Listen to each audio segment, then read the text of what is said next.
Yeah, let us see integrations chapter now.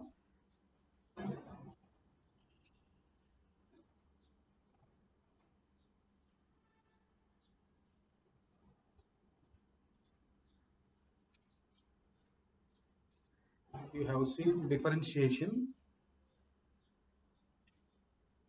The reverse process of differentiation is called integration. Suppose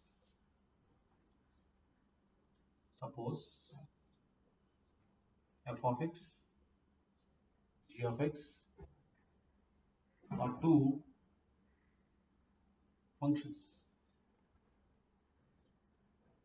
such that f dash x is equal to g of x. Then this f of x is called antiderivative or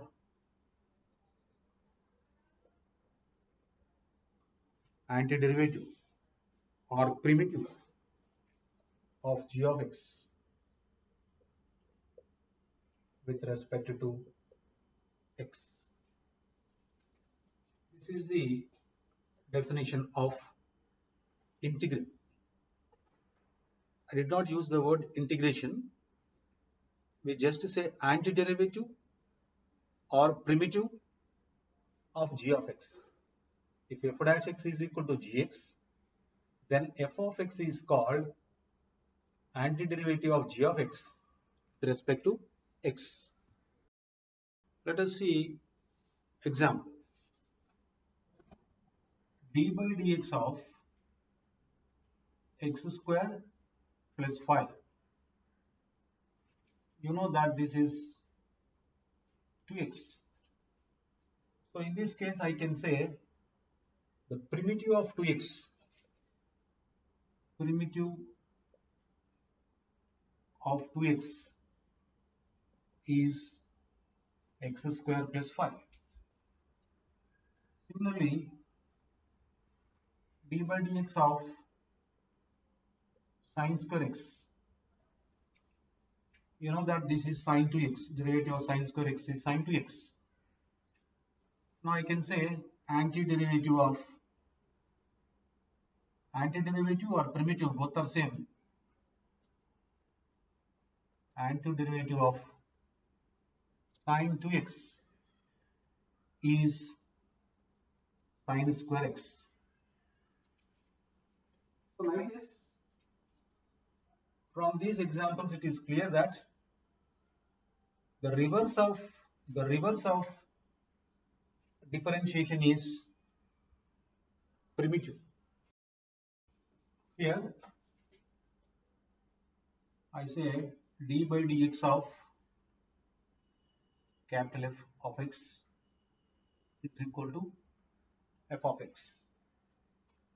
In this case, I say antiderivative of f of x. This is d by dx of means derivative of capital F of x is small f of x. If I reverse, I have to say antiderivative of f of x is capital F of x, or I can say capital F of x is antiderivative of small f of x. Sometimes we say antiderivative as primitive also. Capital F of x is primitive of f of x, I can say. Now observe this.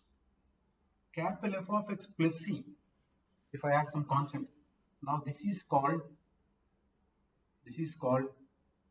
indefinite integral of f of x with respect to x, where the c is called The C is called constant of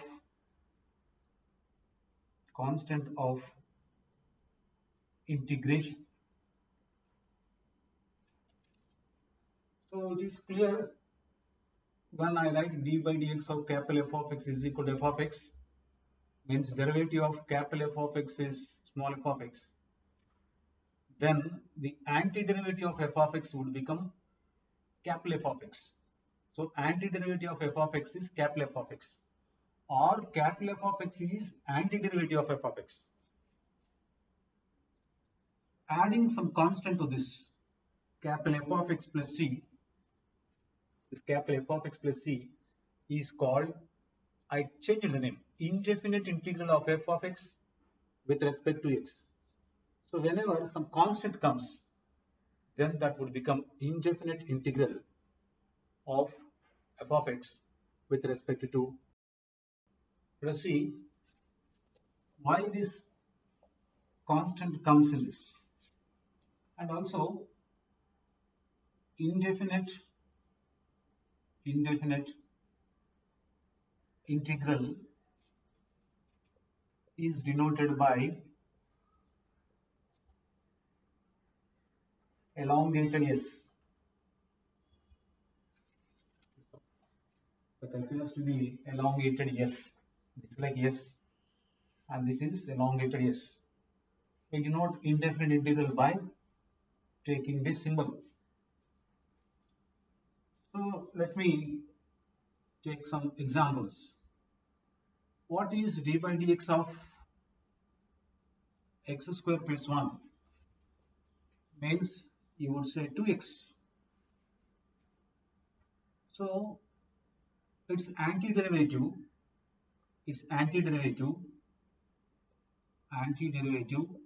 derivative of 2x is, I can say, x square plus 1. Now in my second case, I put it 2 here. Then what is its derivative? Even then it is 2x. So in this case, I write antiderivative of 2x. But in this case, I have to write x square plus 2. Next, I write here 3. Then antiderivative of 2x is this time x square plus 3.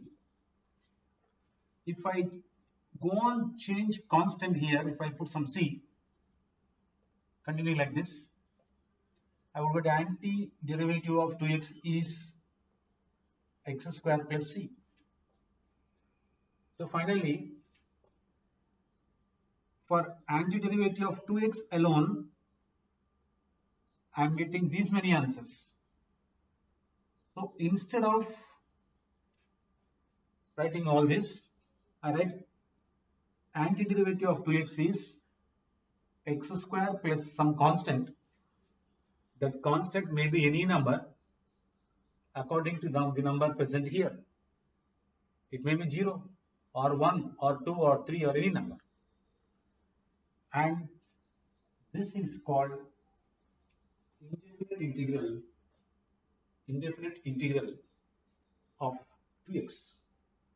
So it should be understood that for any indefinite integral, the answer is left with some constant. Along with function part, one constant also you need to write. The process of